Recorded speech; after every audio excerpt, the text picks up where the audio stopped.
Feels your music is the background is so loud.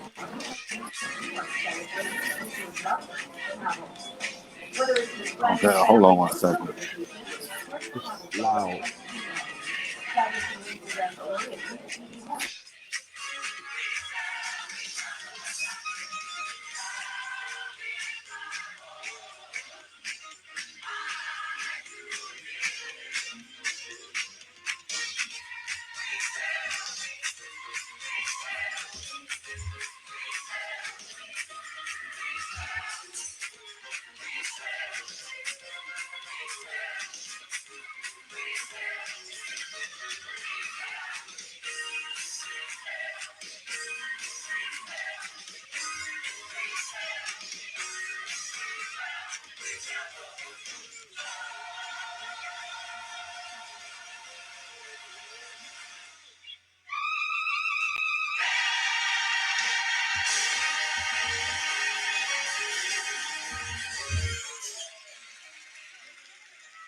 Hello, everyone. This is the day that the Lord has made.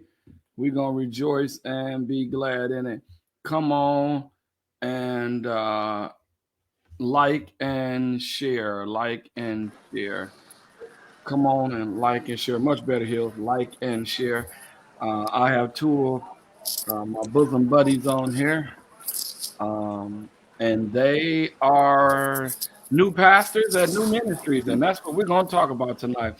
So come on and share it on your Facebook pages. Like and share for us, please. Like and share for us, please. Like and share. I want a bunch of people on there. I want you guys to hear their hearts. and hear what God has put on their minds and their hearts and doing ministry a different way. Come on, y'all. Come on, Hill. Say hello to everybody. Norwert Jr. Hello, everybody. Yeah, can you hear me? Can you hear me, Yeah. Pete? Yes. Yeah, you hear me? Yeah. Hello, everybody. Yeah. Yes. Hopefully, everybody's doing good on this Saturday evening. Yeah. Thank you. Hey, AC, come on, say hello to everybody. Hey, brother, what's happening tonight? Hello, everyone out there in whatever this land is. Social Blessings media land. in social media land. Blessings on you, Pastor Peters. Yeah, Glad to be we're on on tonight, man. we're on Facebook, IG, and YouTube. All right. We all over. All right. Y'all, hey, Trina. Hey. Hey, y'all, let's start off with Black history first before we get into the church stuff. Ambrose, we can see your decorations in the background. Hills just left HBCU experience, burying one of his line brothers. God pledged with him. Ambrose Carroll is an alpha, and Norwood Hills Jr. is an omega. Come on, AC. Let's say something first about Black history, bro. Hey, man, say my decorations. This just my room. We decorated like this all year long. Right. Yeah. So someone said African American History Month is for other people to glean in, but this is just who we are, 365. But definitely, there's been a lot of contributions to civilization by people from the African diaspora, and ought to be proud of that heritage, or to know that heritage, or to keep from repeating some of the problems of the past. So, most definitely. Yeah. Hills, why don't you say something about Black History Month? You know, I don't know if you recall, Peters. I think it was 2021. No, yeah, 21. Last year, 21. I think this was the same weekend that we were all on together, and I was leaving a funeral in Dallas, Texas. And so now You was driving back. I'm You and I'm Johnny. leaving a funeral in Atlanta. Yeah. Yeah. So this will probably be my last show with you, because normally when you ask me, somebody dies. So we don't want that to keep repeating. So we're gonna try our best not to make this history again on next year. Yeah. When you tell your So friends to it's a, quit dying in February, we living in no, but February. yeah, it is Black history, and the culture of our people are very rich, and I think it's like I just feel like you would never learn all of Black history. It's gonna be an ongoing thing for us that we all start to do and different. Actually, today we wasn't taught the area where a lot of blacks had bought land in Georgia, and they was going to.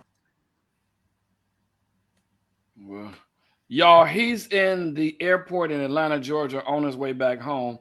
So it's gonna be him off and on all night.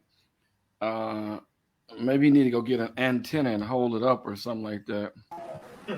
Hey, Hills, why don't you go Yeah. ask somebody to buy a hanger or something and hold it up?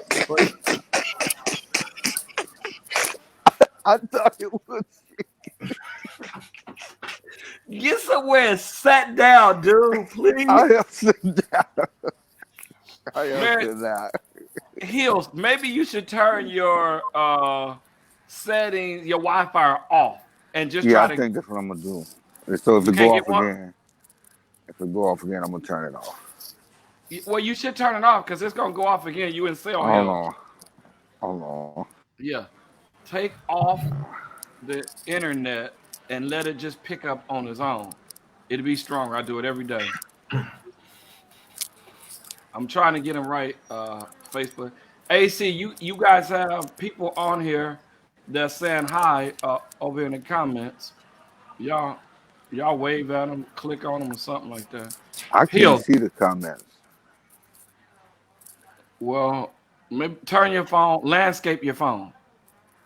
Man, I wish I did know what that meant. Do you have an Apple or Yep, Android? Apple. You have Apple? Yeah. Slide it up and take off the landscape. And then turn it to the side. Right now, you're like this. Turn it like this.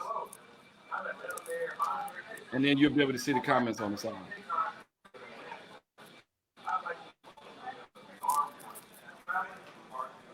Well, no, no, no, no, no, no, no, no. No, turn it the other way here.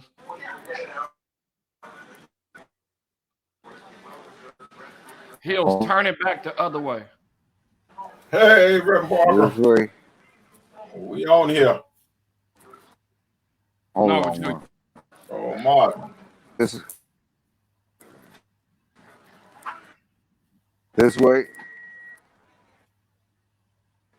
definitely not the way you have it right now. No. Okay. Yes. There you go.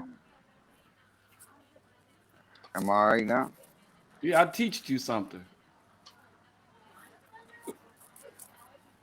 No. All right, now just stay right there now, Junior. All right. Oh Lord, help me, G. Ambrose, come, let's go. I'm gonna click him off. I ain't gonna bring him back on. He died. He died one more time. I'm not gonna bring him. I'll bring him back, Doc. Resurrect him one more time. One Ain't more. no, ain't no help resurrecting an Omega. I man, don't start nothing. And then you know it is the brothers of old Mega Sci-Fi, I believe, that helped to bring African American History Week and then month in the Well, yeah, bid. I can't dismiss him this month. Mm-hmm. Come on, AC.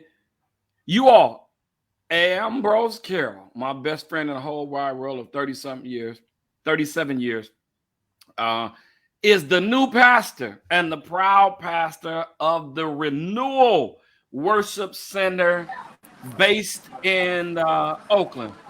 Based in Oakland. He is the new pastor of the Renewal Worship Center. Come on in here. The church is doing well. As a matter of fact, it's doing excellent right now. We're about 3 weeks in with this new ministry. Ambrose, come on and let's talk about Renewal Worship Center. Man, thank you, Doc. Appreciate it. This is actually a rebirth for us at Renewal. Of course, you know that in 2009 in Denver, Colorado, after working with Van Jones and Green for All, I was actually a Green for All fellow, learning about what it means to be environmentally friendly and learning what it means to, about food sovereignty. And we were talking about public health, and we're talking about the Black community and equity in all of these pieces, whether it's building efficiency or renewable energy. We were having all those conversations. There were a lot of people in the room from both urban and rural centers, African Americans, Asians, white folk from West Virginia fighting coal, and we were all there together. But there were not a lot of people who were Christians, right? Who were practicing Western religion as it is. And so when it came to figuring out what I was going to do with that cohort, I just left a church in Colorado. We decided, my wife and I, Easter 2009, to give birth to the Renewal Worship Center.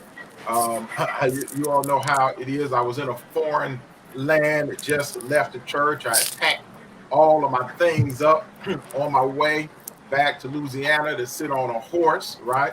I was going back down to Hollywood, Louisiana, down in the woods. One of my ministers, Gary Russell, who now pastors in Oklahoma City, he and his wife came and gave us an offering. I said, and I had the car all packed up, man, ready to go.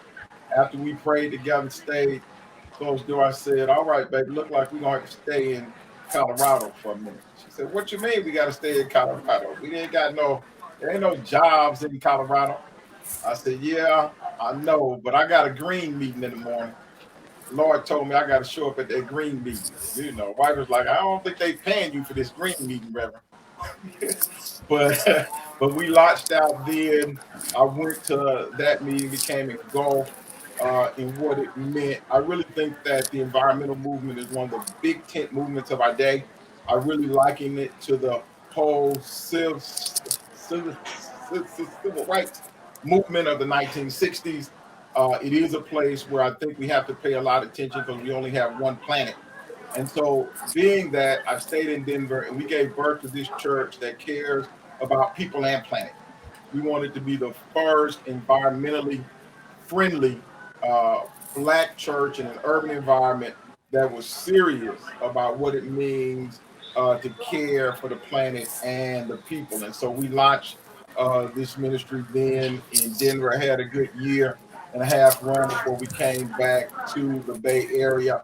And you all know I've been at the church by the side of the road, but this ministry is so closely aligned with the work that I do with Green the Church, and gives us an awesome opportunity to do something brand new in the land.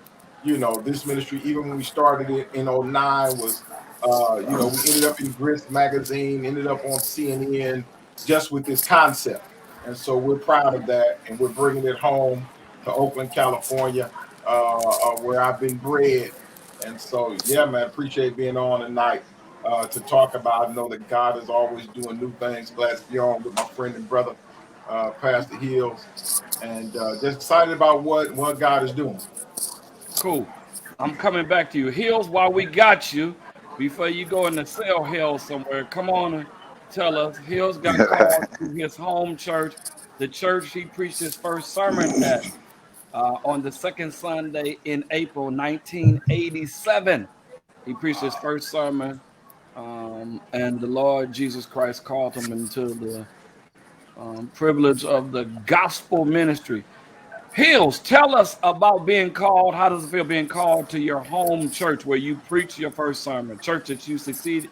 Your dad also pastor, and dad had it going on as a pastor of that church. Well, I be doggone. So, AC, explain to us what Green the Church is.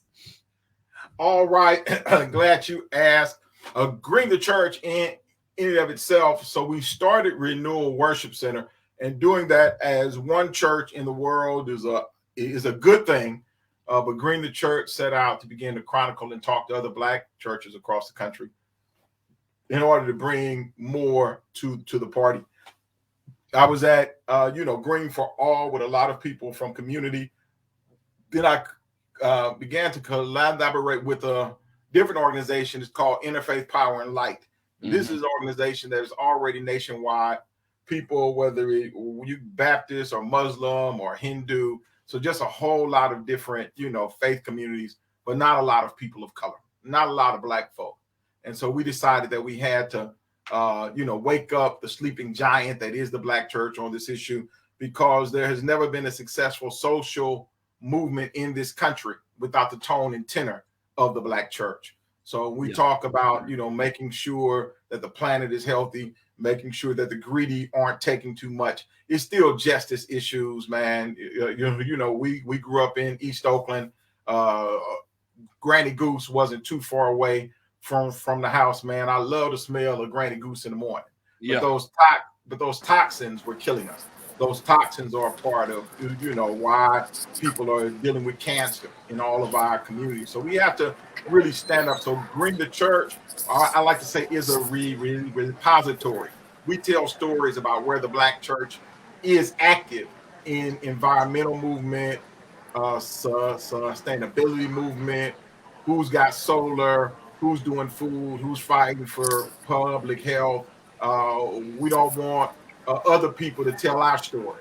We want to begin to tell our own stories. And so that's what Green the Church is. We're raising up. You guys hear Biden and those talking about Build Back Better. You hear us, people talking about climate change. And a lot of times we leave that on the table as if it's white people's issues. But I don't know about you, but I don't believe we can leave white folk by themselves to try to fix stuff that's been tore up in this world. So we've got to begin to give leadership. And so Green the Church is going to become one of the big green organizations in the world. Okay. We're gonna come back to it again, and you explain it even in more detail. I had to mute Hills because that noise is driving me crazy. Okay, Hills, come on. All right. Yeah. Sorry about that. No, you're not. But hopefully we can be on now. Actually, I want to clear up. I moved home to Pastor Sweet Rest Missionary in Franklin. And so I want to make sure we're clear that I'm still there. I am still there every Sunday. I've just been given another church, which is my home. And my dad used to pastor that church. So I preached my first sermon there, second Sunday in April, on Palm Sunday in 1987. And 35 years later. Hey, AC. My boy Tiger said his speakers sound like he had to drive through a Jack in the Box.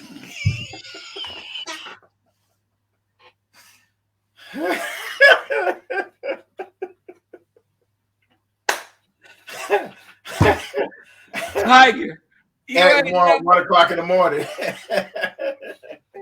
Can I have some tacos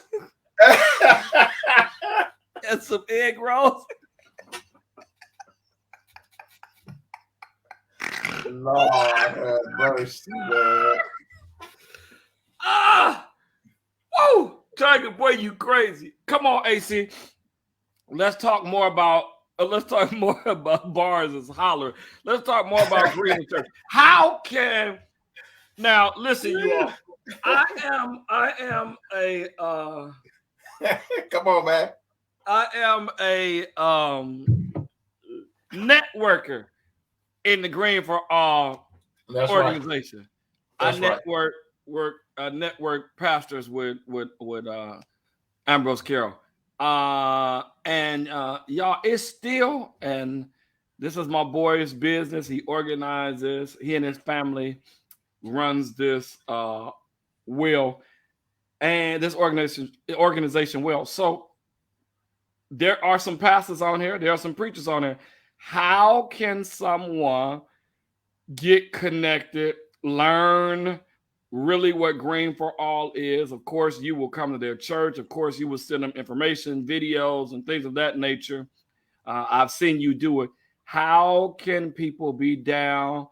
How can people support? How can people become affiliated with Green the Church? Man, fantastic. Listen, man, you can go to www.greenthechurch.org. We have individual memberships. This is a growing organization, a national, and also becoming an international organization with Black folk of faith all around the world. So we definitely need your support. We have digital membership cards, and I believe just like all Black folk need to carry an NAACP card, you need to carry a Green the Church digital card. So you can hook up. Memberships are low, $25 a year, starting at $25 a year. Then we give free memberships to congregations, and Green the Church will work as your renewable energy consultant. There's one thing that we own. So, Green the Church chronicles everything in the space. But as a Black church, I always say, man, we don't own a lot of skyscrapers downtown, Black folk, but we own a whole lot of faith buildings, right? We own a whole lot of churches. And some of them are great cathedrals and some of them are storefronts. But either way, we have grandparents who sold chicken dinners, right? Sweet potato pies, and had note burning services, right? You know, when I was at Second Baptist Santa Ana, they finished paying off the parsonage and they burnt the note in the backyard. You know, that's it. We bought it. It's ours. So a lot of times Black folk are crying with a loaf of bread under our arms. The reality is many of us are worshiping in subpar conditions. We are worshiping and we don't have clean air and we don't have clean water. Come on, somebody. You know, and when we go to seminary to learn how to be preachers and pastors, they really don't take us downstairs in the boiler room. They don't tell us how much PG&E gonna cost, right? They don't tell us any of that. They don't tell us how to change stuff. So a lot of this is what your, you know, trustees would do. How do we care for what we have? It really is really just stewardship, right? It's really just good stewardship. So, you know, our churches, we give a, you know, free membership, and we try to get all of our churches free energy audits. So that people can come in and tell you how healthy your building is, what could be changed. And then we help, you know, make sure that we know, you know, in the Bay Area, it's, you know, what are things that PG&E can do right now? What are things that your energy company can do right now to increase the level of efficiency in your building and drive down your energy costs, right? So those are things that we get right on. And we take an assessment, how much space you got, how much this you got, so we can begin to aggregate. When we're talking to corporations, when we're talking to government agencies, we like, we all want the same deal. We all want to make sure that people are not, that energy companies are not charging us. You know, they'll come in, and if your big day is Sunday at 11 and you got 200 people in your building, 60 people, they'll charge you that rate for the whole week if you let them, right? And so you say, why is my energy bill so high? Because I know I'm only in here on Sunday and maybe Wednesday night, but that's not how they charge you. So it's about getting together and really fighting for one another all over the country. So, I mean, it's a lot, you know, even just with energy. But those are things that you can also do. You can also become an anchor congregation. We have congregations like Dr. Freddie Haynes in Texas and others that support as a church, so that we can do this work in congregations that can't afford us, right? So it's really just supporting the work. And again, we make sure we're sponsored by some of the big greens, by some of the larger organizations. But listen, as Black folk, we got to learn how to take care of ourselves. We got to learn how to take care of one another. So those are ways that you can get involved. And if you're not coming in through the door of building efficiency, you may want to grow food at your church, right? We have some churches that grow food on church-owned property. Some churches have farms, right? Because you go down south, churches still own 40 acres here, 30 acres here. And so we're making sure that our Black farmers can grow food on Black-owned land. So these things are important. You may want to come in. There may be an environmental fight in your area. There are churches down in Tennessee that were just a part of a big fight because the oil folk was going to bring a pipeline straight through their community. And you know, when something like that happens, you know, they call the pastor. So then we kind of get in it and get in those fights. So whatever door you come in, or even if you're just interested to know more, check us out, hang out with us, sign up, get on our list so that we can always let you know what's happening. This year, I am excited. We do have a grant from the Department of Energy. We're going to be helping some of our smaller churches go solar. I think we have enough to do maybe 20 or so congregations. I'm going to try to do as many of them as I can right here in the Bay Area, if possible. So yeah, man, let's sign up wherever you are. If these things are interesting to you, holla at us. Bishop Barnes, you on here? Get with Pastor Ambrose Carroll, Pastor Kenny Murray. You down there in Seaside? Get with Ambrose Carroll. I was down in Seaside with him, man, a couple of years ago, man, talking. So he's already on the list. He's already on the front line. He's heavily involved in the school, heavily involved in the community, heavily involved. Murray's a good guy, Doc. He's the reason why Heavily involved with the Pittsburgh Steelers. Yeah. He didn't have too much to shout about this year, but maybe he can shout next year. So Ambrose, Robert Leggett, aka Tiger Barnes said that sounds good. Get some solar panels over there at the Abyssinian Church. You're always doing a mighty job, Bishop Barnes. Food giveaway. So my boy Robert Leggett, AC, that is Tiger. We grew up together at the San Leandro's Boys Club, me, him, and Sean. Wow. And Tiger said, is this about urban farming? This can be about urban farming too. Okay. Yeah, man, most definitely, man. Our boy Pastor Mike Smith over at McGee Avenue, he has a program called Food, Faith, and Justice. And so they're doing urban farming right at the church. He's working with some students from Carroll, Berkeley. He's got about 3 or 4 small lots in Berkeley that the congregation work with. And they use it and they bring some of the youth. They've got a program called Voices Against Violence. And so they bring the youth in there and teach them how to farm and healthy eating. And they also have a homeless population as well that they come in and train and learn, and not only how to grow that fresh food, but then how to prepare it. So he has a chef right there, at his church in his kitchen, man, and they're doing it. They're giving away food. They're feeding people, and they're feeding people from food that they grow. Also, Pastor Lacey over at St. Andrews, man, right here in West Oakland, man. Right on West Grand Avenue, man, has a garden, beautiful garden that comes up every year. So, yeah, man, there are a lot of people, doing it. And a lot of us, man, just depending on where we're from, our parents, our heritage, a lot of this is just a part of who we are. And so we're just taking opportunity to talk about it. And some people that have gardens and stuff, they don't necessarily consider themselves environmentalists.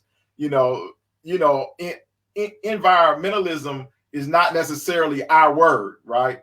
Right. Black folks don't run around talking about some I'm an environmentalist. Yeah. But our word, I'm a preacher, doctor. The word for us is revival. We may not be considered environmentalists, but we know that we are revivalists. We believe that anything old, torn down, decayed can be made brand new again. Yeah. And we believe in revival in our communities. And that's how we talk about it. And so we end up trying to talk to people in other communities, but we have to give them our language, because they have their own tables. And it's fine to be at somebody else's table, but we need to prepare our own table. Yeah. And then when things come down the pipe, man, like all these fights and battles around solar in California, food justice in California, we have to come together and go to Sacramento and tell them what we want and need. So AC is Renewal Worship Center, a component of Green the Church, or is Green the Church a component of Renewal Worship Center? Man, that's a good way to think of it, man. So, I mean, earnestly, of course, they are birthed out of the same fiber. I think for us, Green, renewal in and of itself is a community where we are able to take deep dives.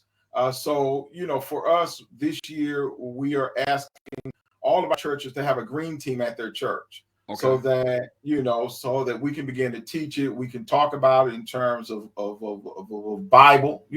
What does the word say about the planet? What does the word say about what God loves and how God moves? And what is our history and philosophy? So we teach. So Green the Church teaches other churches how to be a green church.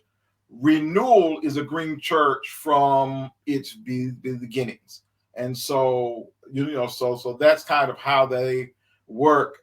Green the Church is our home mission piece. that we do to make sure that other congregations get this piece.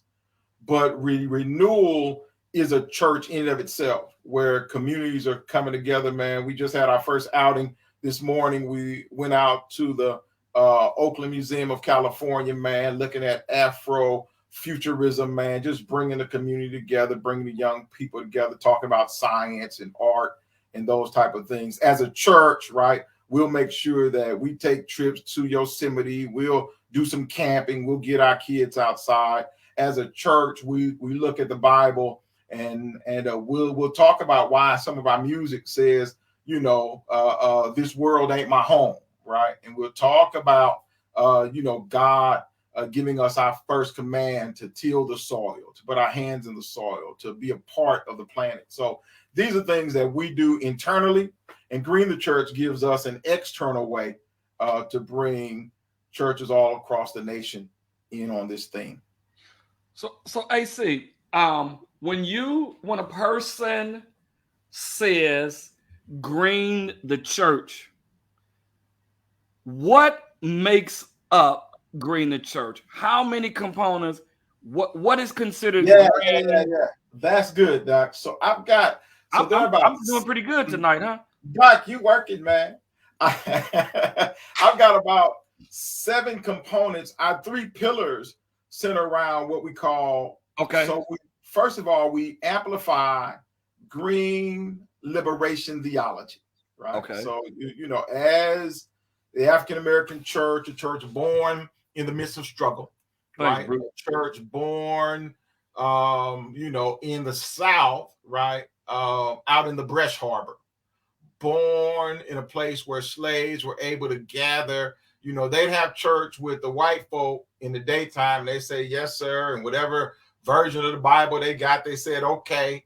But then at about 2:00 in the morning, man, they'd meet out in the Bresh Harbor. They meet outside under the stars. And they say, now we can have us a real meeting. Now we can talk about our God, the God of our ancestors, the God who has bought us. Now we can qualify our community, and we can talk about the God that is going to set us free. We're going to talk about our faith that's going to set us free. So that's how the Black church was born. I have to tell you, up north with the AME church, right? You know, they got tired of sitting up in the balcony and all that type of stuff. Absalom Jones, the rest of them said, man, we going down the road. Started the AME church, right? Absolutely. So those are 2 of the oldest visions, right? The African Methodist Episcopal Church up north, and then you got the AME Zion, you know, you got the Colored Methodist Episcopal, but then down the south, right? Anabaptist. You got the Baptist, right? So that's where we are from. So we're born in the midst of liberation. So when I say green liberation, I'm really just talking about getting back to our roots, getting back to an understanding, you know, like, you know, I'm from Louisiana. So the pastor, right? The church that we grew up in, I think is Purvis in Atlanta. His great grandfather was one of the first pastors of the St. Mark Church, right? So they pastored, they preached, but they also farmed. So the pastor would come with greens and potatoes and yams, and he'd be able to pass those out to make sure that we did this agricultural work. So the farmer and the pastor was the same thing. So we are remembering our past, right? So when I talk about green theology, so it's just we're remembering who we are, remembering that mom and them made more with less, right? That they got together, they had some scraps of clothing, and they didn't throw those away. They used those again, and they made beautiful quilts, right? They gave us, I saw something the other day, man. They said it was $78 for some oxtails. Yeah, they're very expensive, Doc. Right. People found out what they were, Doc. But that's green theology, right? Grandma and them used what other folk threw away. Right. And made something that was a delicatessen, right? So this is who we are, just in terms of being innovative, being close to the planet, being prayerful, being able to hear the very word of God. So we amplify green theology, and we look at the word, and we look, I don't know if many of you have heard of the Green Bible, right? So there are Bibles just like in the New Testament, you've got your red letter edition, that everything that that Jesus says is in red. Well, we've got a green Bible. So Old Testament and New Testament, all the scriptures that's green. Y'all know y'all got a green Bible. Where's my green Bible? No, man? I didn't know. I'm a religion A major. green Bible, man. Yeah, so all of the scripture that deals with the planet, right? You can't talk about Noah, right? And you can't talk about a rebirth of society without understanding disaster preparedness, right? right. So it's amplifying green theology, it's promoting sustainable practices, and then it's building power for political and economic change, right? So first we teach it, we get it into our Christian education the departments. We make sure that our trustees and stuff begin to see our work through that lens so that we can all be better stewards. And then we look at those sustainable practices. So we ask that the church gets an energy audit. So we want you to do building efficiency. Yeah. If possible, we'd like you to consider renewable energy. We want you to look at food sovereignty. Right? So we always talk about these food deserts. Food sovereignty is making sure that not only we know how to grow food, but that we have complete food systems, right? Okay.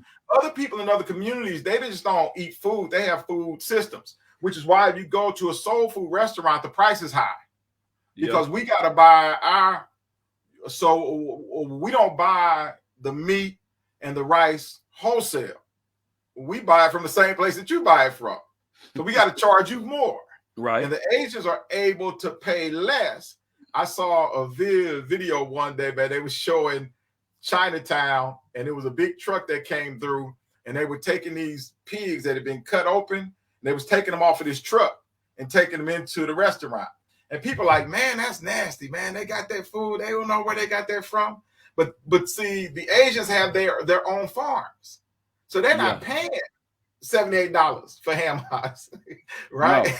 No. right, for oxtails. They're paying their price because they're, that's right, Doc. They're growing their own vegetables. They care of their own animals, and then they can bring. So we have to have our own food systems. So we can't talk about revolution and being free when we don't even know how to feed ourselves. So that's a big part. And then of course we talk about public health because of issues like pollution.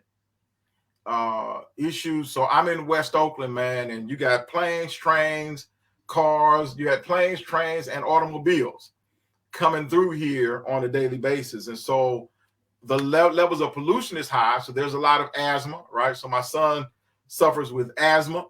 There's a lot of diabetes because you go to the corner store, it's not fresh food or fresh vegetables, right? So we eat what we can, we eat on the run because other people are supplying our food. We are consumers. So Green the Church says that the church has to stand up and lead to help our community not simply be consumers. So you got food, you got public health. I call this God and the great outdoors. We make sure that our people get outside, that we take parts in our national parks, our regional parks, that we know how to hunt and fish. Come on, somebody, you know how to hunt. You know, they didn't teach us. You know, my daddy, we came up, he didn't let us play with guns, right? We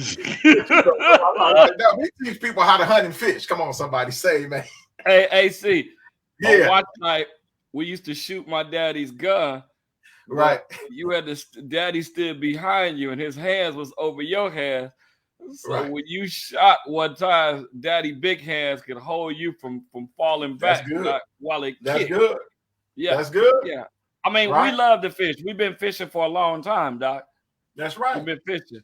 And I mean, keep going, Doc. Keep going. I just had to So all of those things, man, are part of who we are. And even as, you know, like you said, preachers growing up, you know, in places like Oakland, Michigan, Detroit, right? You know, my Bishop Lavelle Jones is a preacher, man, but he loved to fish, right? So what is that? What's that connection? Why is that important? What does that do for us? Being outside, right? Being close to nature. How does that lift us up? So, you know, those are some of the pieces and rudiments that we teach and teach the green team so that in your church, you can begin to cover all of those different projects and pieces in your own speed. And some churches, you know, lean in one direction over against the other. The third pillar is building power for political and economic change. We then stand up and we come together to let, you know, people in power know what we need as a community. Man, listen, right now, I was able, man, Pastor Mike McBride of the Way Church called me a few months ago and said, Carroll, there's some people talking in the legislature, and they approached me. And, you know, Pastor McBride, man, is on fire. He's a justice fighter all over the country, right? Housed right here in Berkeley. And he could have kept it and moved on it, but he called his friend. He said, man, y'all need to call Ambrose. And so he called me, and we were able to start something called CEEE, the Coalition for Environmental Equity and Economics. So that organization right now, man, we're in one of the biggest battles in the country right now to keep rooftop solar. Right now in California, they have something called the CPUC. It's our utility commission, and everybody's appointed by the governor. You don't vote for them. And that commission is trying to turn back the hands on something that is very important. It's called net metering. And net metering allows, if you put solar on your roof, you actually charge PG&E a certain amount for energy that you send their way, right? And also their tax breaks and stuff like that. Arnold Schwarzenegger actually started it when he was in office. But of course, because we are always behind, people in majority culture, a lot of people with money started putting solar on their roof, and they started getting the breaks. And so right now we are coming along, gearing up to make sure that we become a part of industry so that more Black people not only have jobs in solar, but that we can start our own solar companies so that we can teach our own children about how to keep our buildings energy efficient, right? So a lot of that work is going on. I don't have to tell you all, Build Back Better. There's a lot of funding coming down the pike. So we're trying to make sure we do workforce development and the whole nine. The reality is, for the last 10 years, Black and brown bodies have not been the first ones to be on rooftop. So white folk have been making a lot of money.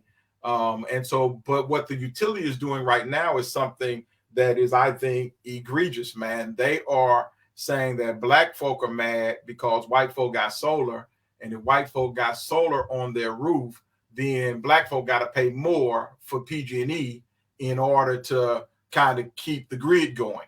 So we don't believe that, you know, that's not what we are saying. What we are saying is not stop the business from happening. We're saying give us our equity in the business and allow us to be captains of industry in our own right.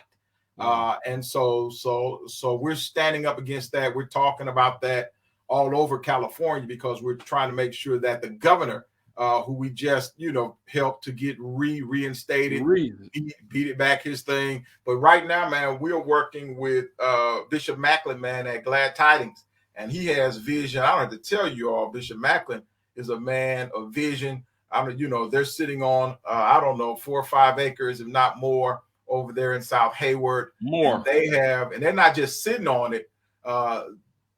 Those were projects and places around that were drug infested that church, with the help of God, helped to clean up, move up, already got people working and moving. And he has a vision. They've laid down broadband, and he wants to have his campus fully solarized, and he wants to have batteries so that if anything happens, that church is able to run everything in its purview. Yeah. And that project is moving right now. But that's that Family Life Center that he's building. And he's building a brand new Family Life Center. Yes, sir. And so right now, the way things are structured, that church will be able to make profit as well to put back into ministry. But if the utilities get their way, they'll cut off all of those resources, and we won't be able to do business in the way that we see doing business now. So we have to bring all of our churches together to tell the governor, no, we want to do what we see Bishop Macklin doing, right? We want to do, Tesla's just signed a waiver. they're putting solar on Allen Temple, and also paying for them to get a new roof on their Family Life Center. Come on, somebody say, man, favor ain't fair, right? But this is just the start, right? This is just the beginning, because if all of that is moving, then our sons and daughters, individuals coming home who have been incarcerated, need to be working living wage green jobs, and we have to be, and we're on the cutting edge of that. And so those are the three pillars. We amplify green theology, we promote all of those sustainable practices, and then we build power for political and economic change. We're not talking about being at the bottom. Everybody says, well, we live in a dirty energy economy and it's changing to a clean energy economy. Well, that's good. Problem is, if we sit here and don't say anything, when it changes to a clean energy economy, we'll still be at the same bottom of the list, same place we are in a clean energy, in a dirty energy economy. So, it's time for us to roll up our sleeves. It's time for us to say so. So many times we often fighting about what we are against. Green the Church believes in fighting for what we are for. Somebody said, if you don't know what you want, you can't have it. And so we want the people of God to be blessed. And we really want to reach back. And nothing that I'm talking about is new. Nothing that I'm talking about is something that we just made up.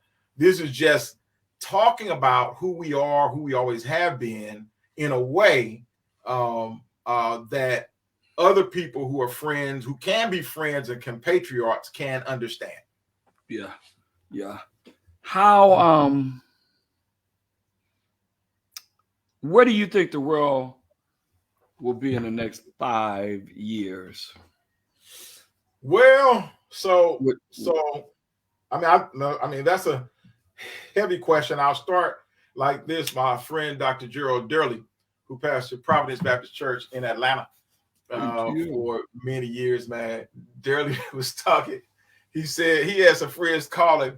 They're from South Carolina, North Carolina. He said, "Oh, Reverend, we just bought this land on the coast, man. We done got over on these folks. It's almost like we stole it, And so Durley listening to it, he said, y'all bought this land on the Carolina coast. And then he showed him the map. He said, well, the way climate change is going, in about 10, 15 years, all that land will be underwater.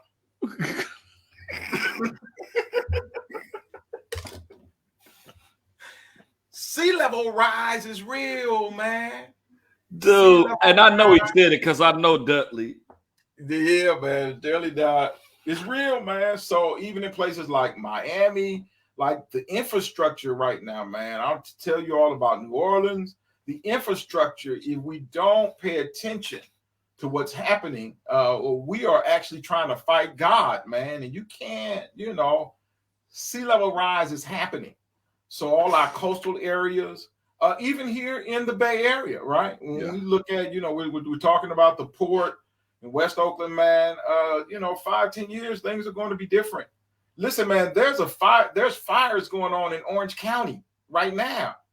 It was a beautiful day today, man. Yeah. 78 degrees. Absolutely. They're having fires, man, in Orange County. It's December, y'all. Come on, man. So we have to pay attention, and we have to make sure that our children, again, are really looking at science, right? Really looking at ways to battle what's coming. And we can't sit back and wait for somebody else to do it. Our young people at our HBCUs are talking about this thing, right? We're talking about climate change. Our engineers, man. Baby, we need y'all to be engineers. I know y'all want to rap, and that's cool. Somebody got to play basketball, football. God bless you. That's good. But even after you get through, somebody got to help figure out how to keep humans healthy on the planet, because we are going through changes. And this pandemic is a part of our environmental trauma, right? You're really talking about breath now, right? So us is sick, because the only thing that we share, we share everything, but on this planet we share breath. And if we're sick based on the exchange of breath, man, we in trouble. So, 5 years, I think we really have to start listening. and paying attention. I know sometimes, you know, we've already got enough bad news in our community. We're already dealing with trauma, you know, spoken and unspoken. You know, like we're dealing with police brutality. Yeah. We're dealing with domestic violence. All right. COVID, that's not going nowhere anytime soon. Yeah. And a lot of us have experienced, you know, we've lost loved ones from COVID. I work at the funeral home. Trust me, I know. Right. So things are changing. And if there's ever a time, man, we're having a community healing circle in Berkeley on the 26th. And we've been doing this now for about 3 years. It's beautiful. We have the young people from Cal Berkeley. We have Cheryl Davila, one of our city council persons in Berkeley. We have some, you know, environmental groups, some that, you know, plant trees and plant gardens, man. We just got folks. So it's interracial, it's intergenerational, multicultural, people of different faiths, man. And we're coming together. We're going to have an empathy circle so we can talk about even, man, you know, even in South Berkeley, man, at San Pablo Park, it used to be an all-Black community. So gentrification is taking place. And we're like, well, how can we have a conversation with people who are gentrifying the area? So y'all not calling the police on folk that have been here all the time. And what are your fears around Black and brown folk? And what is, you know, so come on, man, let's talk. If we're all here, you know, this is what we have to do. So in 5 years, we don't find ourselves in the midst of upheaval and revolution, because things and trauma is actually getting tighter. Yeah. Hey, Dr. BJ, Dr. Barbara Jim George said, when I was in 6th grade, we were being told about environmental change, and they laid out exactly what we are currently experiencing. Wow. I won't ever share as to how long ago that was. All right, Rev. BJ, but it is not new information. That's right. That's right. That's right. And AC, go ahead. No, man, I'm afraid. I preached at it was a First Congregational Church in Berkeley, and after I was done, they was like, you know, Pastor, we thought you were nice, but you know, you preached, it was so orthodox, you know, it was so awesome. but what I preached was, it's gonna rain, you know. So Noah preached for years, man. Noah said, hey, y'all, it's gonna rain. Now 120 years. Amen. And Noah didn't bring on the rain. He didn't say, you know, it wasn't his fault. But the rain was going to come, right? Because of how we lived on the planet. And but you know, I think, man, even in, you know, starting a new ministry, man, I've been thinking about this over the last few days, man. Also had a conversation with Pastor Michael Fisher down in Compton, man. Brother. Yeah, man. And he was like, man, you know, you look at, you know, different mantles have different keys. And most of you all know, man, I've been pastoring, you know, for 20 something years, man, you know, since December 1989, right? We've been at this. But I think about the pastoral mantle, but then I think about the prophetic mantle. And I'm really coming to grips with the difference in those, and even leaving congregations in the midst of congregations. Sometimes the prophetic word is a more difficult thing to grapple with. Nobody really likes the prophet, right? Like nobody like Noah talking about his own rain. You know, nobody really want to hear, man, listen, these places gonna be underwater. But AC, you know why people don't want to listen? Because the prophet only had 2 job descriptions. That was to come and to set the house in order, or to speak doom and destruction. Yeah. Ain't it the truth? That was his function. So, of course, people don't like the prophet because they don't understand his purpose in life. Jesus' purpose in life, and I'm preaching that from John 1. I've been doing it for the last 3 weeks. Jesus' purpose in life was to come to die. Okay. Yes, he fed the hungry. Right. He fed 5,000. He fed 4,000. Yes, he opened up blinded eyes. Yes, he healed the sick. Yes, he raised the dead. Yeah, he turned a funeral procession into a family reunion. Yeah, he touched the casket. The boy. Yeah, he raised Jairus' daughter. Yeah, he healed Peter's mother-in-law. He did that on the way to Calvary because he knew his assignment. Most of us don't know our assignment, AC. They don't understand their assignment. That's why you have people 50, 55 years old still trying to figure out what the hell their purpose is in life. And doggone it, they don't know. Because we won't spend time with God. We won't. We will not pray. We will not fast. Just because you are gifted and talented and have talent does not mean that's your calling in life. And it's so many people. Like, if you don't speak to people, why would you be an usher in church? If you don't tithe, why are you worried about where God's money go? Why? If you mean you should not be an usher and speak, and you don't speak to people, you hate people, you should not be a greeter, because it's people working in positions in church, and I'm sure our numbers is going to go back up. It is people working in church that are totally out of their job description, outside of the will of God. But in churches, like that mess where you left, in churches, I've discovered that black people get passes. Lord have mercy. Black people get passes. They know doggone well they are nothing but hell raisers in this church. They're nothing but liars in this church. And you put them on there. Just because somebody is a school teacher does not mean that they're qualified to be a Sunday school teacher. You're right, There's too much mess in church, and we put people in positions because they're popular, not because they've been born again.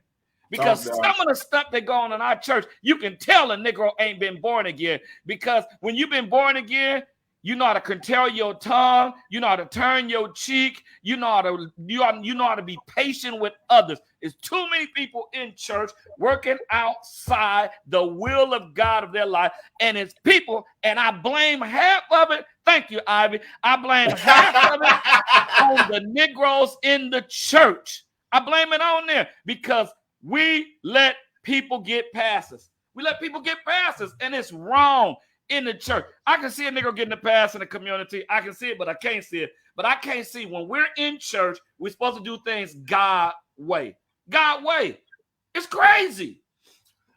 Doc, well, again, man, you know, when you talk and about... and they wonder why your church is stagnant and can't experience any growth because there's too many hell raisers leading the church. How you got these Negroes on their way to hell and you got these niggas leading your church? They on their way to hell and they leading your church. These Negroes are on their way to hell and they leading the churches, trying to usher people into the presence of God when you don't even know God. You don't know God. You don't spend no time in prayer. You don't spend no time fasting. You riding God. Just because you put money in church don't need to mean you need to be that vocal either. Man, right, I'm trying to tell you. Ooh, Doc, you don't like it tonight. Look at the comments of it. See, I'm bold enough. I'm just bold enough to say it. This stuff in these churches has gone on too long, and it looked like COVID would have got some people saved and scared the hell out of people. But it seemed like people have gotten worse in COVID. It seemed like people have gotten worse. We should have been getting closer to God in COVID. Man, next month will be 2 years we've been caught up in this COVID. You're right, Doc. And Negroes still mean. Negroes still complacent. You better start learning how to use. Listen, let me tell you something. At the Victory Church, I don't play that nonsense. So I probably have never pastor a large church because I don't like mess. And I tell Negroes, you need to go to another church because you can't remain at Victory being this messy, because we don't like this. We don't like this. We come to church every Sunday to serve God, to offer Christ to God, to offer Christ to people. It's crazy. People are dying. Over 1 million and some people have died. And the church still on their way to hell, man. It's crazy, Doc. It's crazy, man. That's why you pastor in peace right now. That's right, Doc. Doc, there is a lot of fear in the world. So, you know, we can talk about, what's going on with voting rights, what's going on with, Trump and Trumpism, what's going on in the Southern Baptist Church. I'm on to talk in a couple of weeks at Denver Seminary, man. Talking with those brethren, and they want to talk about the deconstructed church. That's something that I guess is happening in the white church, man. The point is this, that there's a lot of fear and there's a lot of spiritual immaturity. So we talk about conversion. So one thing, again, I talk about Green the Church is getting back to our history, because there are things that grandmom and them kept hidden that I'm afraid a lot of us have forgotten. So my mom, man, talks about her conversion experience. And she talks about being at revival on a Monday and getting up and saying, and they used to be on the mourner's bench. This is stuff that people kind of laugh at as kind of placé, right? Yeah. But she talked about being on the mourner's bench. She said she came back that Monday night and stood up and told folks she got religion. She said her mother and grandmama and them looked at her and said, you ain't got nothing yet. Go on back out and fast and pray some more. And she said she spent the next 2 days outside fasting and praying. She was sitting in front of a tree on a Thursday. And she said the Lord touched her life. See, we used to be able to talk about our conversion experiences. But we live in a world now, man, where you are right in that if you're a school teacher, you say, oh, well, you can teach Sunday school. Right. If you come and join the community and you're a doctor or a lawyer, oh, you ought to be on our board of deacons. Yeah. But nobody's asked you, have you been converted? Right. Have you had an experience? Have you been born again? They ain't asking that, Doc. There you go. So it's those things that we have forgotten, that we got, to places and we watched how other people in other communities were doing it. And we began to look down on some of the practices of our heritage. And we have to really look at those things and understand who we are and understand where our power comes from. There are things that people wouldn't do back in the day because they had ethics. So we're in a place now where those things really don't matter to some people who are doing church, but they're really just doing a club. It's a social experience. It is not the same animal. It's not a spiritual talking about. It's not a spiritual encounter. Yeah, it's not a spiritual encounter, and it's frustrating the people that want to grow, that want to go. Yeah, man, that's why I mean every Sunday, man, before I start and preach, I gotta sing and get the house right before I deliver God's word. I just believe in setting the order out. Yes, my kids do an excellent job, and I just piggyback off of what they do because I do ministry with my kids. Yeah. My Yaya is my preacher, and Marissa is my praise and worship leader. Monty, praise dance. Jewel and Mari, every once in a while, I'll sing on the praise team. My sister is taking us back this whole month with some old 100s and hymns for Black history. Every Sunday in October, I got Shell doing the sermonic before I preach. She took us back last Sunday, and she's going to take us back again tomorrow. But I do ministry with my family, man. But my family knows that I don't play that nonsense. And we're going to treat people right. We're not going to treat people any kind of way. We're going to treat people with dignity and respect. Because if you don't treat people with dignity and respect, how can you even open up the door for other people to come want to be a part of the ministry when they'll say that the pastor just let his family run and do anything they want to? Not at the Victory Church. No, but Victory is not cut root. No, it's not. What you do in that expression, man, man, I remember being at Victory back in 1986, 87, right? I mean, I remember with man, do you remember when your daddy took us to the revival he was preaching up in Seattle? Seattle, yeah, we drove up there. And so the same way that your dad did ministry with you, right? Yeah, It's the same picture, right? It is the same thing. Like you absolutely. guys, again, it's not cut rooted. It's tied to the history. It's tied to the history of the Victory Baptist Church in Los Angeles, right? Like Absolutely. there is a thread of heritage that runs through. I think what I'm saying is when we forget that, when we try to disconnect ourselves from that, when we disconnect ourselves from our history, from who we are, we lose our sense of power. And then you have people who try to replicate what happened, but not from a place of spirit, right? Yeah. They're trying to do what they saw some people do back in the 60s, but not because God is leading them right now. Right. I don't know. I blame a lot of the mess that going on in church. I blame it on the body, the body in that location, because the body should have the power, not a few people. Well, you know that the word says it rains on the just as well as the unjust. God tells preacher man to, you preach. I remember Charles Sargent told us, man, preaching is like going up on top of a building with a giant bottle of Visine, and your job is to pour it out, and it falls down 20 stories. And if people are paying attention and they're looking up, they may get their eyes clean. Yeah. But your job, right, is to preach. Some words will fall on good ground, right? Some seed will fall on bad ground. You know what I mean? But I think we have to be faithful in that. We are in a period right now. I remember was that Pastor Bernstein said people came to the Bay Area in the 40s. We've always had good church, but people didn't come to go to church. They came to go to work, right? And we didn't come to worship. They came to work, and churches grew all over the Bay Area. But we are not in that period of growth. We're in a period where people are moving to Stockton, Antioch, Hayward. We're in a period of dispersal, and we have to recognize that and understand where we are, and we have to be faithful, to the calling. People, however they are, man. I think the other piece is you have to learn. I preached last week, man, and I really was dealing with emotional intelligence. And in that, we all have to be self-aware, right?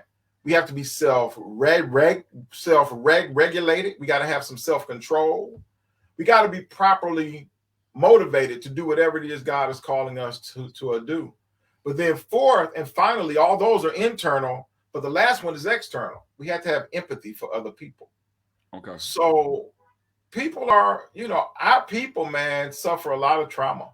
And I don't take anything, man. For some people in church, their positions, their titles is what they have. And to strip them of that is like death, because they have not been dying daily.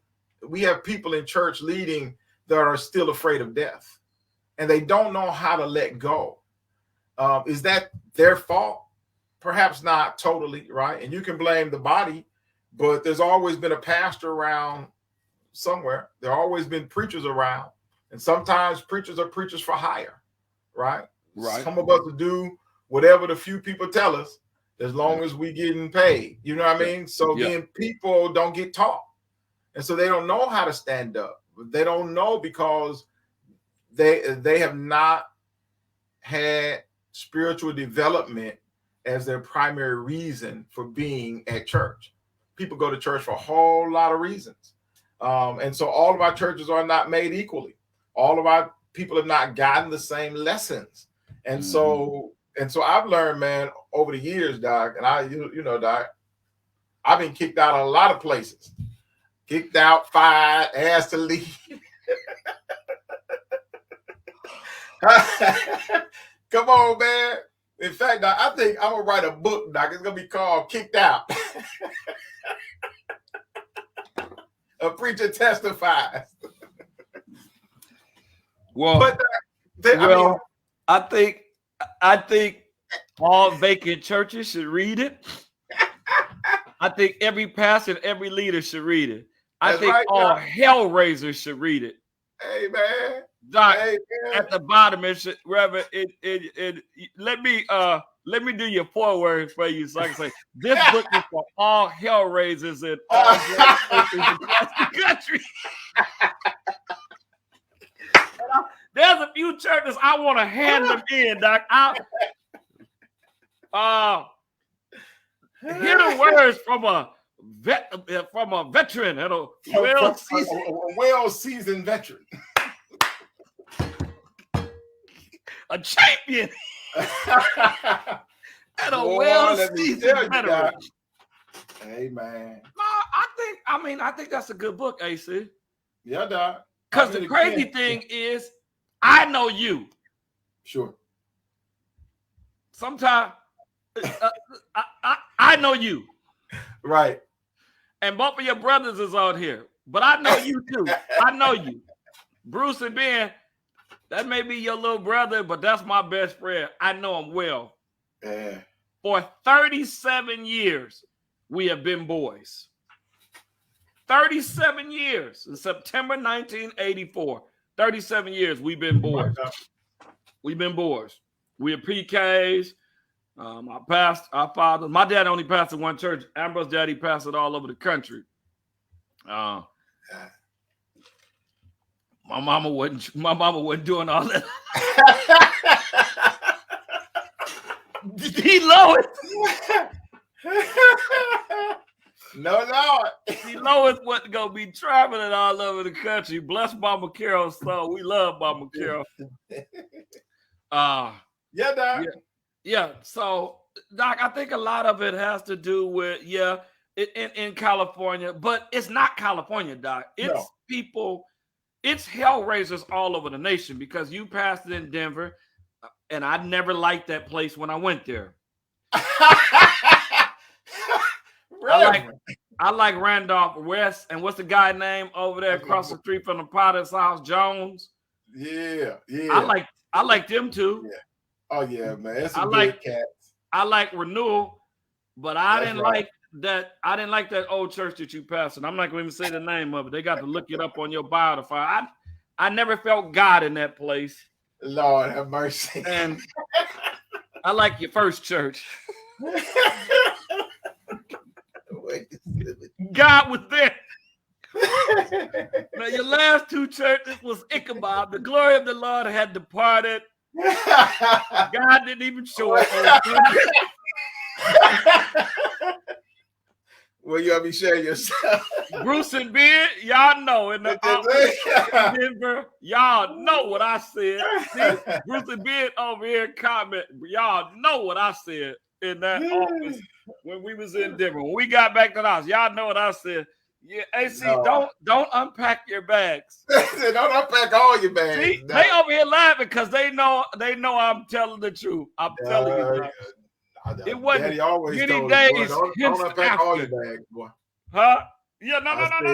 Dad told us that. Nah, you should have kept a garment bag packed, Doc. You should have kept a box by the door. Yes, with an open plank with a buddy pass on there, Doc. Buddy pass. Doc, do you recall when Dr. Gillette or James ordained me, Doc? Uh-huh. And he said it was a farmer. He saw a big G. And he said he saw GP. He told his wife, he thought that meant go preach. His wife said, no, that probably meant go plow.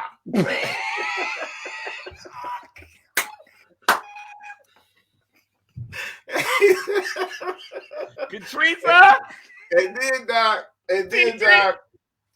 then Doc James told me, Doc, he said, be a good goer.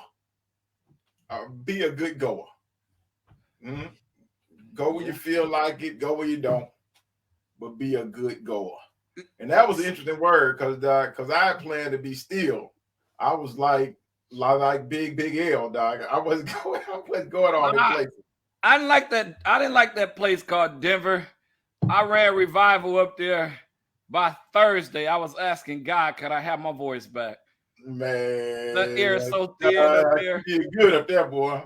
Man, Shoot, did you see the Warriors playing? Did you see the Warriors playing the other night up in Denver?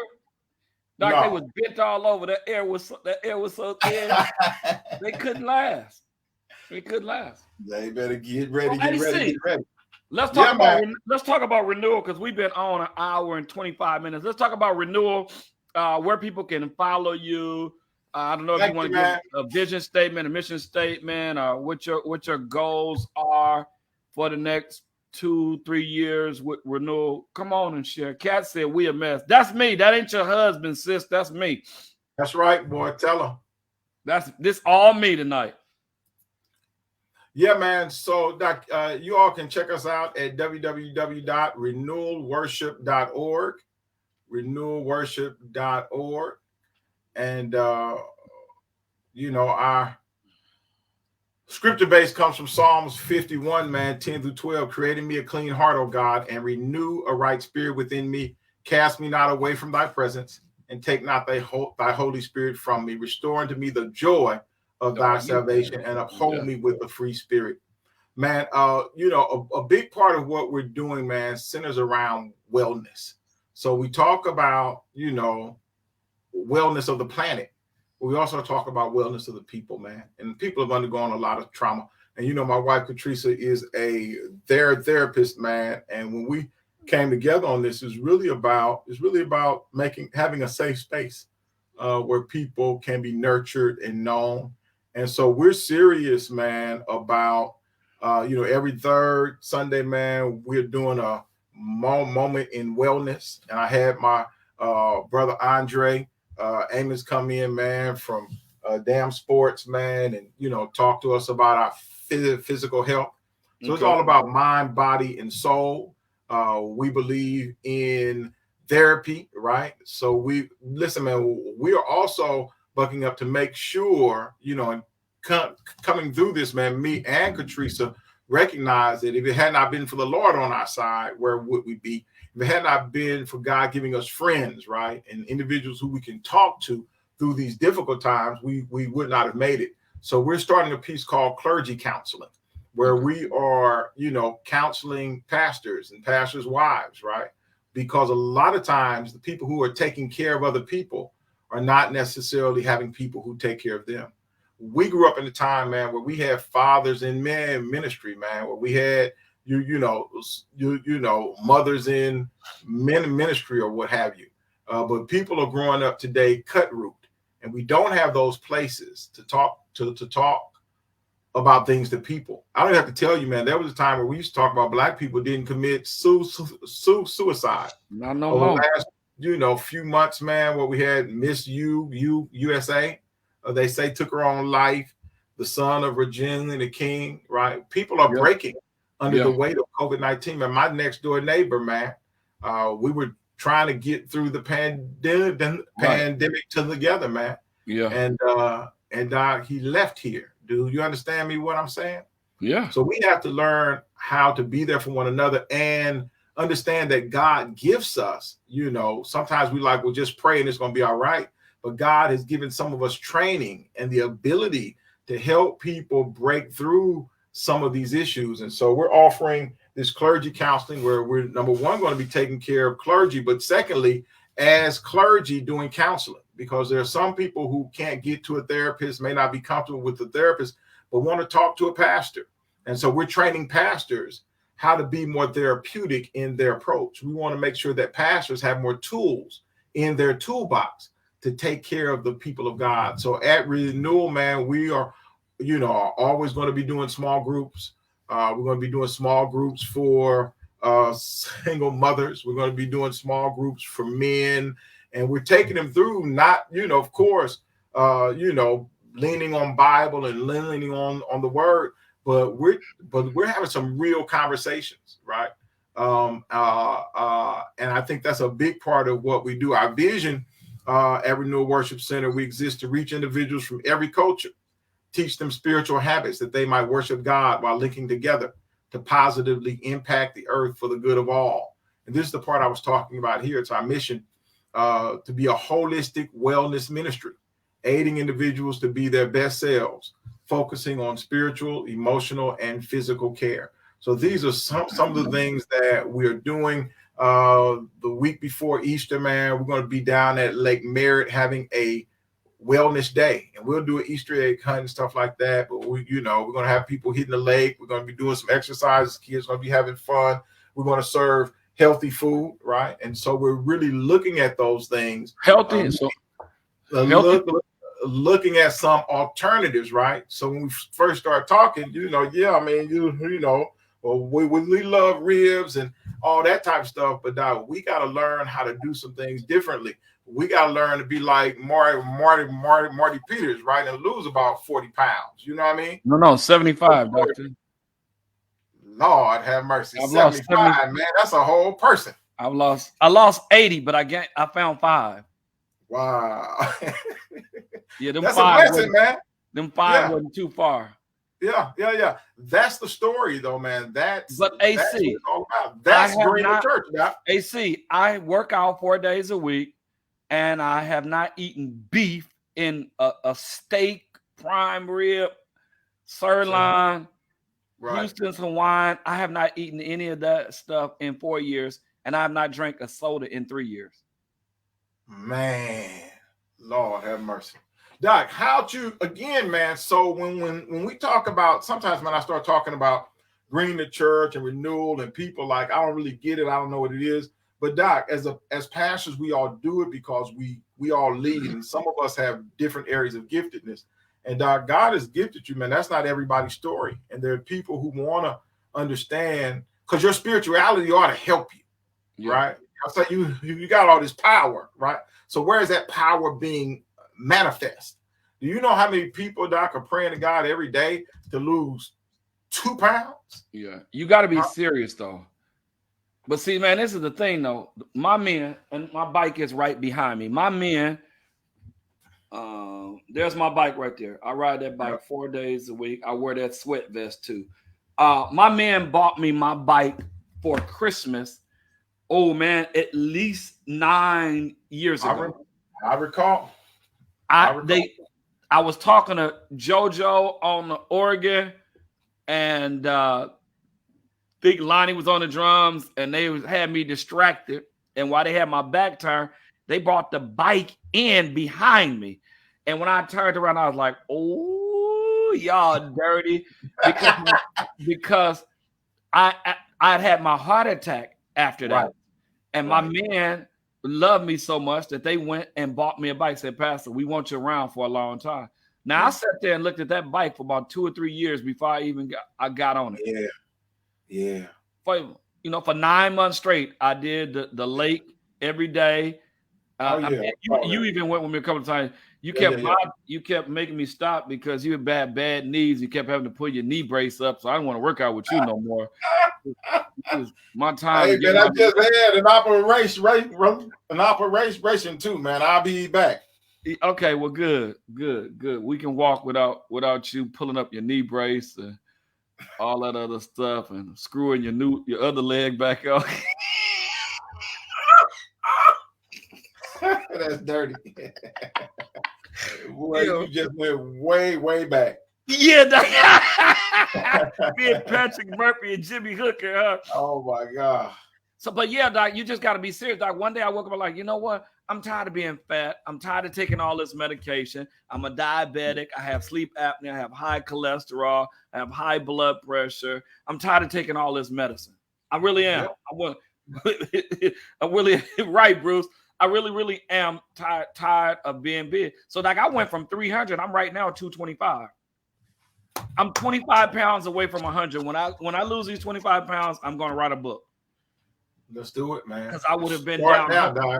Don't wait till the gallery's over. Surgeries. I'm not lazy. I didn't want nobody cutting on me. No, I just went ahead and did it the natural way. Because see, when you do it the natural way, you ain't got to go back and do all those extra surgeries because you lose the weight too fast.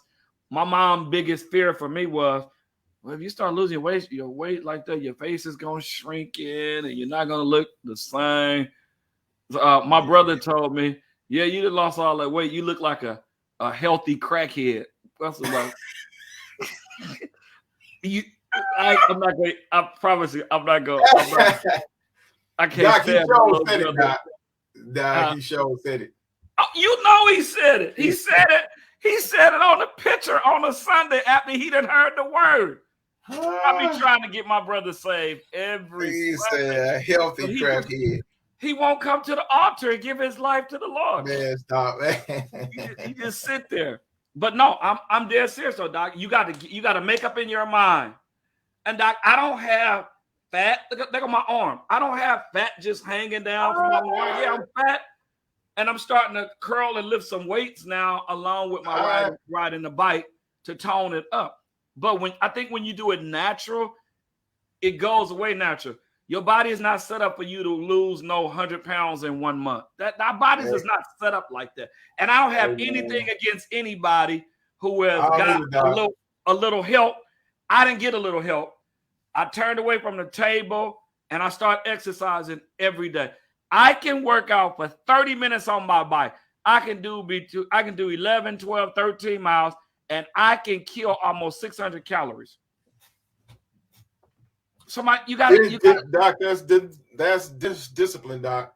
It's discipline, Doc. And I've been doing it. July be 4 years for me, AC. I'm coming up on 4 years of consistently working out. That's a blessing, Doc. And that comes from God, though, man. It comes from above. And I think in all of that, I think is a part of a spiritual discipline, is a part of spiritual growth, man. Who said something, man? Bruce said, what he say? You gotta be bigger than me.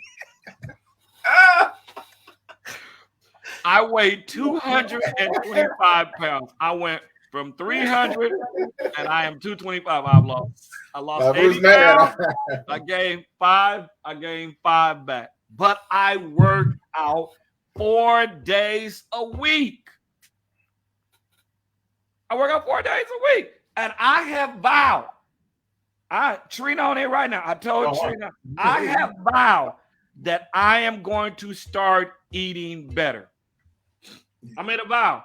I could have lost 100 pounds, but I don't always eat right. I still like Snickers and king size Reese peanut butter cups. You say king size? Yeah. Don't play me with them little bitty Reese peanut butter cups. Give me a real peanut butter cup. I like going to See's Candy and get the peanut crunch. I mean, I do. I like McDonald's French fries or In-Out Burger French fries. It takes discipline to pass by that stuff, man.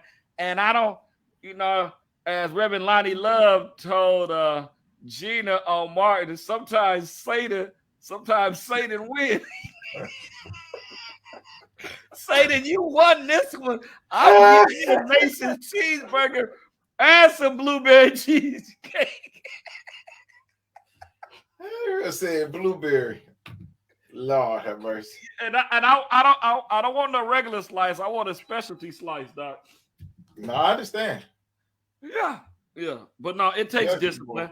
And I would love add that component on there, healthy living. Let me sit down and talk to preachers. Listen, man. That's it. Listen, my doctor had to tell me, listen, you too big. But see, we don't want to hear what's good for us. No. We don't want to hear what's good for us. So, Ambrose, tell us where we can find Renewal Worship Center on tomorrow. Man, tomorrow, again, man, listen, you guys hit www.renewalworship.org. Please sign on. We are worshiping on Zoom. Would love to have you. We may have the Zoom link up as well tomorrow, but come on in, man. Folk have been coming. I've been seeing friends and relatives, man, from all over the country. And we've been having a good time, man. My daughter, Amber, is singing. I told her I'm going to send her over there to Victory, man, to sing on that praise team. So let us stand next to your godchild. That's right, Doc. Let my godchild stand next to your godchild. That's what's going to happen, Doc. That's what's going to happen. All right, Amber. Tragedies are commonplace. Yeah, you heard her, Doc. You heard her. You know I heard her. All kinds of diseases Who the DJ? You and Katricia the DJ. Everybody, Amber the DJ. Ryan, man. Ryan, man. Right, nephew. See, that's Ryan what I'm talking there, about. Man. You do church with your wife. That's do right, church. I don't have one of those. Katricia's on there, man. Moving down. We in there working, man. You got your nephew and your daughter. I don't have one of those. I don't have a wife. But you got right, Dr. Lord is yet in the blessing business. Well, the he Lord can take is yet able. He can take his time. He's able. He can take his time. All right. Shine on here laughing at what I said, man. What's up? Okay, you all join them tomorrow. Watch at Dr. Carroll at 11 and tune in at 12 to Victory. After you watch Renewal Worship Center, got some preaching. Come on, get some praise and worship and get some good singing. Hear my daughter, which is Dr. Carroll's goddaughter, Marissa Peters, as she and Minister Alexis Carr and our praise team take us higher and then listen to some preaching. All right. We ain't going to be in church long because we know the Super Bowl come on tomorrow. Super Bowl do come on. Yeah, and then we can't be long next Sunday because the All-Star game come on. I mean, the NBA All-Star game come on. All right. So we've had a great night. Thank y'all for joining us tonight. I want to thank Pastor Marty Peters Jr., who tried to come on. He was sitting in the airport on his way back home to be at both of his locations tomorrow. He was in Atlanta. His line brother, I forgot how old he was, 40 years old, had a heart attack, passed. So we're praying for his family. And also you all thank Pastor Hills. Join Pastor Hills tomorrow at Sweet Rest at 8 and Morning Star at 11. Of course, they're 2 hours ahead of us. You can go to Pastor Norwert Hills Jr. page. Hopefully we can get him back at a time where he's sitting in his house and not moving and have Wi-Fi. All right, again, AC, tell him one more time where to find you at tomorrow for worship. Bless, man. Come on down to www.renewalworship.org. Renewalworship.org. Come on and get the Zoom link. Get on our list so you can know everything that we got going on. Would love to have you. We have Sunday school starting at 9:30 for the children. You know, we already they got Black History speeches going. And next month, they're going to be ready for Easter, man. So we got great teachers. And then we have worship at 11 a.m. Come on and join us. We have a good time in the Lord. Yeah. All right, you all. But they also can find you on your page, your church Facebook page also, too. Facebook page, too. Renewal Worship Center on Facebook. Come on, Facebook. Somebody may not know how to work Zoom. Give them all your social media pages here. Give them, Instagram. You got Renewal Worship on Instagram and Renewal Worship on Facebook. And are you on YouTube yet? That's it. You on YouTube yet? No, not yet. Okay. Not yet. Not yet. Join us again tonight. If you want to watch this again from the beginning, it will replay and re-air again at 9 p.m. Pacific Standard Time, right here on Marty Peters page, Martin Peters page, Victory Baptist Church page, or Marty Peters fan page. All right. We love you. We appreciate you. Thank y'all for joining us tonight. See you next week. Peace out. Thanks, sis. Sis, put it right there, renewalworship.org. Bless y'all. It'll be in the comments. Appreciate y'all. Peace out. Bless y'all. Peace.